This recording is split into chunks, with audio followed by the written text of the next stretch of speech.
Hello friends, good morning everybody. Welcome back to my YouTube channel Kumar academy में आप सभी का स्वागत है। तो चलिए फ्रेंड्स, आज हम इस वीडियो में कराने वाले हैं विज्ञान का चैप्टर फर्स्ट का जितने भी इंपॉर्टेंट टॉपिक होंगे सभी टॉपिक आपको इस कवर करेंगे।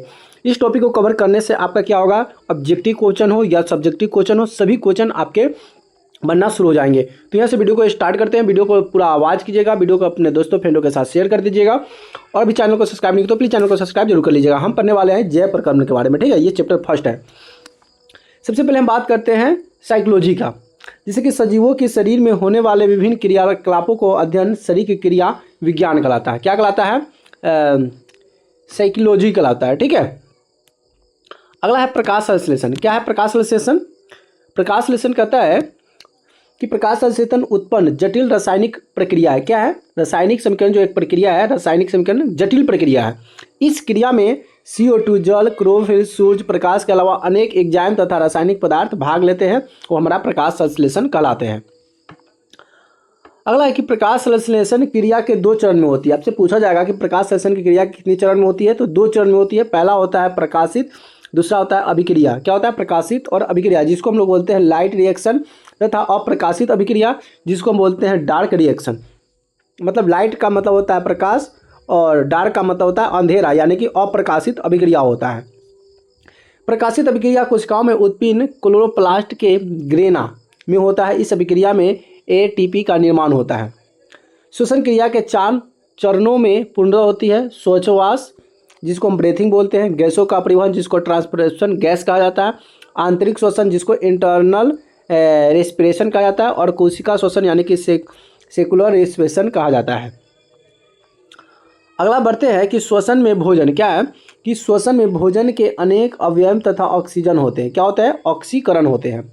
ग्लूकोज में पायरुविक अम्ल का बनना ग्लाइकोसिस कहलाता है। अब पूछा जाएगा कि ग्लाइकोसिस किसे कहते हैं, तो ग्लूकोज में पायरुविक अम्ल का बनना क्या कहलाता है? ग्लाइकोसिस कहलाता है। अगला है कि पौधे की जड़ें रसाकर्ष द्वारा मृदा में जल एवं उसमें घुल लवणों को अवशोषित करती है। पौधों में अवशोषण की क्रिया जड़ के मूल रूप प्रदेश में होती है। क्या होता है? मूल रद यानी कि जो जड़ होता है उसमें यह प्रवेश करती है। अगला बात करते हैं कि पौधे में जल वाष्पीकरण यानी कि वेपोराइजेशन जो होता है के कारण उत्पन्न रसासोहन एसेंट ऑफ सैप द्वारा ऊपरी सिरा पर पहुंच पाता है। यहाँ से जितने टॉपिक है ये सभी जो चैप्टर 1 का। चलिए यहाँ से कुछ और इम्पोर्टेंट क्वेश्चन करने वाले हैं। क्या क्वेश्चन कहता है कि परपोषी किसे कहते हैं? क्वेश्चन ऐसे आपका जो आता है 2 से आपका 3 नंबर के जो प्रश्न पूछे जाते हैं उसमें आपको यह क्वेश्चन देखने को मिलेगा कि परपोषी किसे कहते हैं। तो दूसरे पोषण प्राप्त करने वाले जीव परपोषी कहलाते हैं। मतलब दूसरे जीव से प्राप्त कर लेता है, ठीक है। उसको अपना भोजन खुद नहीं बनाता, दूसरे जीव पर वो बैठकर अपना पोषण बनाता है, उसे हम परपोषी कहते हैं। उसका होता है परजीवी। क्या है? परजीवी किसे कहते हैं? परजीवी की अगर बात करेंगे तो परजीवी वैसे जीव जो अपना भोजन, क्या है? वैसे जीव जो अपना भोजन, आवास जैसी क्रियाओं के लिए अन्य जीवों के शरीर पर या शरीर में वास करते हैं, परजीवी कहलाता है। जैसे कि जू का मतलब क्या होता है? आपका हो जाएगा जिसको हम लोग बोलते हैं ढील बोलते हैं, ठीक है। जैसे कि जू हो जाना, उसका खटमल हो जाएगा, ठीक है, जिसको उड़ीस हो जाएगा, उसी को खटमल कहते हैं। तो ये सब क्या होता है कि शरीर में वास करता है, मतलब बालों में घुस जाएगा और वहाँ से अपना शरीर में क्या करेगा? भोजन करना शुरू कर देता है, ठीक है। जैसे कि कीड़ा मकोड़ा जो होता है ये किसी के शरीर में घुस जाना, तो वहाँ से जीव जो है अपना शरीर दूसरे में वास कर वो परजीवी कहलाता है। उसके बाद आते हैं सलम भोजी। भोजी से आप क्या समझते हैं? सलम भोजी वे जीव है जो भोजन को दूसरे जंतुओं के निष्ठा अथवा मल के रूप में प्राप्त करते हैं। जैसे कि सुगर दूसरे का गंदगी जो है वो खा जाता है, तो सुगर क्या करता है? दूसरे का मल खा जाता है, इसे हम कहते हैं सलम भोजी। क्या कहते हैं? सलम भोजी। उसी तरह से बताइए और क्या क्या हो सकता है। अगला है आपके पास कि टिनिया सोनिम और एक्सपेंड अपना भोजन कैसे प्राप्त करता है? टिनिया सोनी, तो इसका अगर बात करेंगे तो यहाँ से इसका हो जाएगा कि टिनिया सोलियम। क्या है कि टिनिया सोलियम और एस्कैरियंस गोलकृतिम मनुष्य की छोटी आंत में परजीवी के रूप में रहते हैं। छोटी आंत, एक बड़ी आंत होता है और एक छोटी आंत होता है। वह तो छोटी आंत के रूप में परजीवी रहता है। वह यह पर पचे हुए भोजन का अवशेषण चुस्करों द्वारा कर लेते हैं। मतलब उसमें बैठा हुआ रहता है और जो भोजन जो जाता है उस भोजन को धीरे धीरे चुसता है, ग्रहण कर लेता है।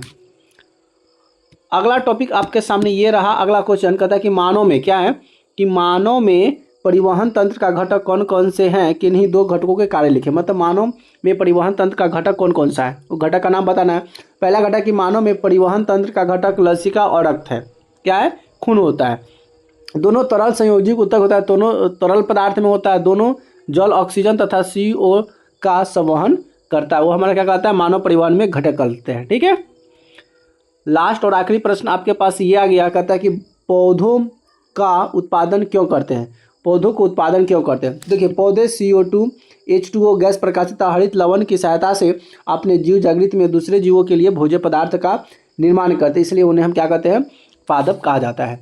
तो इस तरह से चैप्टर 1 में जितने भी इंपॉर्टेंट क्वेश्चन थे मैंने आपको यहाँ से कराया, जो कि वन शॉट है। इंपॉर्टेंट क्वेश्चन, इसका दीर्घोत्तरीय बड़े क्वेश्चन होता है, उसको भी एक बार हम करा देंगे। ठीक है। तो यहाँ से जितने भी क्वेश्चन थे सभी क्वेश्चन मोस्ट इंपोर्टेंट थे। वीडियो आपको कैसे लगे प्लीज़ कमेंट करके जरूर बताइएगा। वीडियो अच्छी लगे तो वीडियो को लाइक, कमेंट, शेयर जरूर कर दीजिएगा। चलिए फ्रेंड्स, फिर मिलते हैं नए वीडियो में नए टॉपिक के साथ। तब तक ले जय हिंद, वंदे मातरम।